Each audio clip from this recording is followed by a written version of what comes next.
اعوذ باللہ من الشیطان الرجیم بسم اللہ الرحمن الرحیم السلام علیکم ورحمۃ اللہ وبرکاتہ۔ آپ سب لوگوں کو آج چھوٹی سی بات مجھے کرنی ہے، جو کچھ یوں ہے کہ قرآن مجید جب بھی ترجمے کے ساتھ پڑھا جائے یا بغیر ترجمے کے پڑھا جائے تو آپ اس کو غور سے سنا کریں اور ان کے لفظوں پر غور کیا کریں، کیونکہ اس میں ہمارے لیے نجات ہے اور یہی قرآن پاک ہے جو ہمارے لیے نجات کا ذریعہ بنے گا۔ اب کچھ یوں ہے کہ روزانہ بہت سارے لوگ، خالی میں ہی نہیں، میرے علاوہ اور بھی بہت سارے لوگ قرآن پاک پڑھ رہے ہیں، ترجمہ بھی سکھا رہے ہیں، مگر سننے والے ایک نظر دیکھتے ہیں اور اس کو آگے بڑھا دیتے ہیں، نہ کوشش کرتے ہیں اس کا ترجمہ دیکھنے کی، نہ غور کرتے ہیں، نہ سمجھنے کی کوشش کرتے ہیں، بلکہ بس ایک روٹینلی ایسے دیکھیں گے، ایک نظر ماریں گے اور آگے بڑھ جائیں گے، نہ اس کو سمجھیں گے، نہ اس کے ترجمے پر غور کریں گے کہ اگر پڑھایا گیا ہے، کسی نے کچھ بتایا ہے تو آپ اس پر غور تو کریں کہ کیا پڑھا جا رہا ہے۔ ہر چیز، ہر بات ایسی نہیں ہوتی جس کو آگے بڑھا دیا جائے۔ کچھ باتیں، کچھ چیزیں ایسی ہوتی ہیں جو پڑھیں آپ، سننے کے بعد آپ اس کو توجہ دیں، اس پر دھیان دیں، اور جب آپ اس کے بارے میں اگر آپ سارا دن سوچیں بھی نا، سارا دن نہ بھی سوچیں، آپ دن کے کچھ پل ان لفظوں کے بارے میں غور کریں کہ جو قرآن کے الفاظ ہم نے پڑھے، جو ہمیں لفظ کان میں گئے، اس کے معنی بھی ہمیں بتائے گئے، اور ہم نے ان الفاظ پر غور کیوں نہیں کیا۔ ہمیں ان لفظوں پر بتانے والے بتا رہے ہیں، سمجھانے والے سمجھا رہے ہیں، اور سننے والے اول تو سن ہی نہیں رہے۔ کیا ہو گیا ہے مسلمانوں، کیا ہو گیا ہے؟ سنا کریں اور غور کیا کریں۔ سنیں گے اور غور کریں گے تو ہی دل کے اندر کوئی بات اترے گی نا۔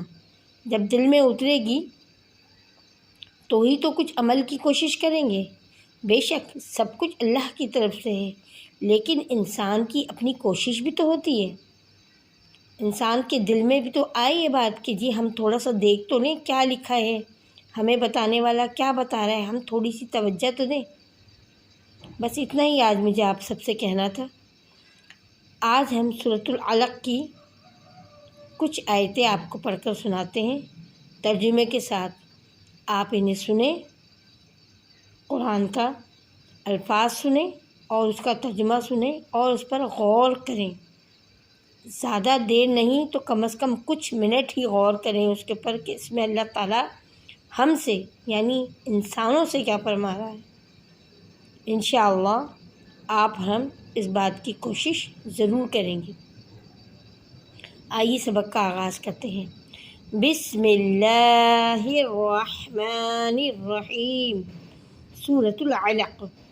سورۃ العلق مکے میں نازل ہوئی اور اس میں کل 19 آیتیں ہیں اور 1 رکوع ہے، ٹھیک ہے۔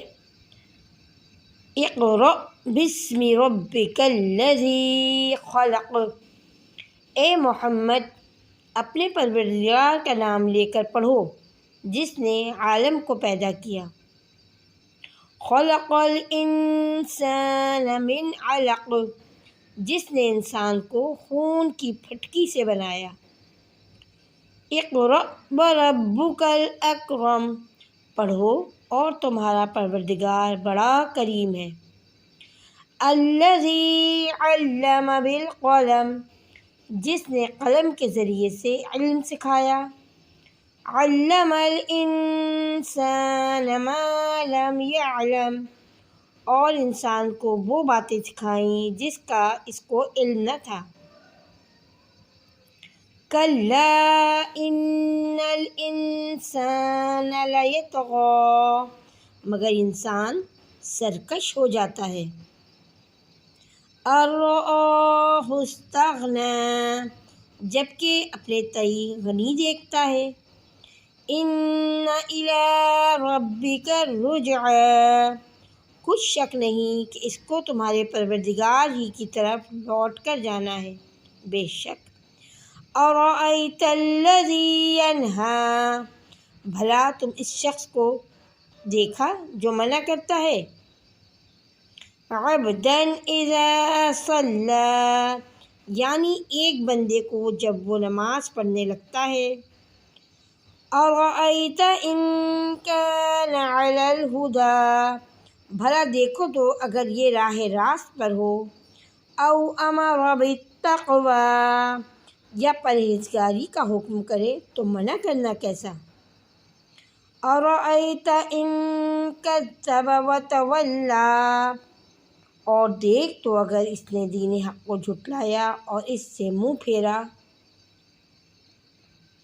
بچوں،